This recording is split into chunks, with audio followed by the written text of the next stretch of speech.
shit, yeah, they breath stank. Walk up in the club, dripping like I'm fresh paint. I can see through the facade like What's going on, fight fans? It's another great day when you love MMA. Welcome back to Matty Fight Talk.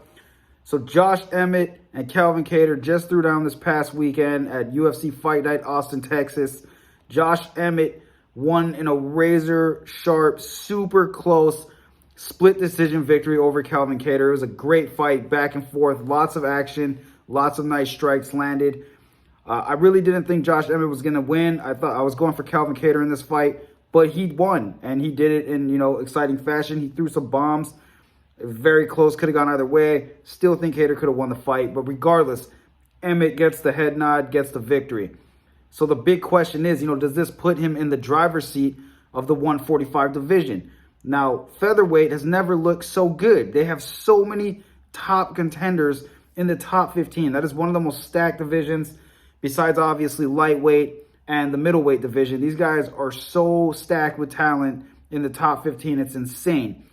Josh Emmett did himself a favor, moved himself up in the rankings to number 4, right behind the likes of Yaya Rodriguez, Brian Ortega, and Max Holloway, who is fighting Alexander Volkanovsky for the 145 belt. Now, with a victory over Calvin Kattar, who is a top-notch opponent, does that give Josh Emmett the number 1 contender spot? He said after his fight, he told the press, told Dana, I want to be ringside for the Max versus Alexander fight. I feel like I'm next, in so many words, that he's probably should be fighting for the title next. I don't blame him for doing that. That's a smart move. Any fighter who wins should be asking for the biggest money and title fights. If you're in that kind of a position, if you're in the top 10, top 8, you should be asking for that. That's the smartest thing you could do. But a lot of questions here, all right? This is the third fight between Alexander Volkanovsky and Max Holloway. This is going to be the third fight, all right? The second fight, very close, could have gone either way. They gave it to Alexander Volkanovsky. A lot of people, maybe not the Volk fans, thought Max got robbed in that fight. The first fight was also very close, which Alexander, I believe, did do just maybe a slight amount more than Max to win the belt. So 2 super close fights. Now they're going for a third time around. Let's just assume Max Holloway wins this fight. I would imagine that they are going to rematch for a 4th fight if Max gets the victory. And it also brings another question, if Alexander Volkanovsky wins, does he want to keep fighting at 145? Or does he want to, test the waters and do other things? Because if he does win this fight, that's 3-0 against arguably the greatest featherweight of all time. I mean, these guys are probably fighting for who is the best featherweight of all time. Top 3 would probably be Volkanovsky, Holloway, and Jose Aldo anyway. So with that being said, there's a lot of questions of what's going to happen depending on who wins, right? Now, you also have Brian Ortega taking on Yaya Rodriguez. That fight is set. It's going to happen July 16th.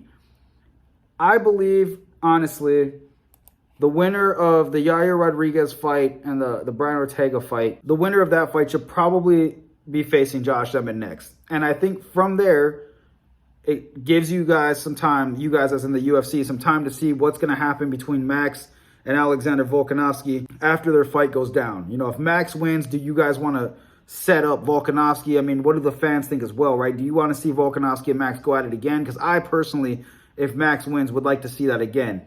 Regardless of that, you still have Ortega taking on Rodriguez. Those guys are top-notch, super game opponents.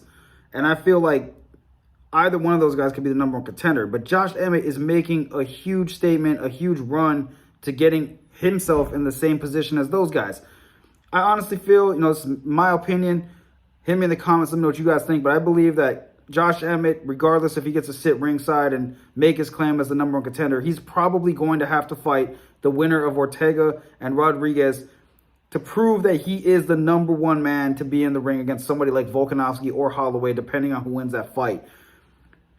With that being said, I mean, Josh Emmett is definitely doing a good job of keeping himself super high up in the rankings, and he's getting wins. I mean, it was a close one against Kattar, but he also beat Dan Ige. He's getting wins, he's getting W's, and he's doing the right things. So as far as him being the number 1 contender right now, I don't believe he is, and there's still a lot of questions that need to be answered as far as what's going to happen whether Holloway wins or if Volkanovsky wins, because he might actually end up moving up a division. We don't know that, right? And he could say, I want to fight Josh Emmett next. Who knows? Because it is a new name. It's a new opponent. So would Yaya Rodriguez. If he could get the win, Emmett is really going against Yaya Rodriguez. If Yaya Rodriguez beats Ortega, those two guys, one of them should be fighting next. And it only makes sense to make them fight each other. So that's my opinion. Let me know what you guys think in the comments. What do you guys think about that Calvin Kattar and Josh Emmett fight? Do you think Calvin Kattar got robbed? I personally thought Calvin Kattar did enough to win, but I could be a little biased there. I thought he was doing enough to win, to be honest. But let me know what you guys think. Don't forget, if you guys haven't, like this video and subscribe to my channel. And I'll see you on the next one, guys. Haters talking shit, yeah, they breath stank. Walk up in the club dripping like I'm fresh paint. I can see through the facade like an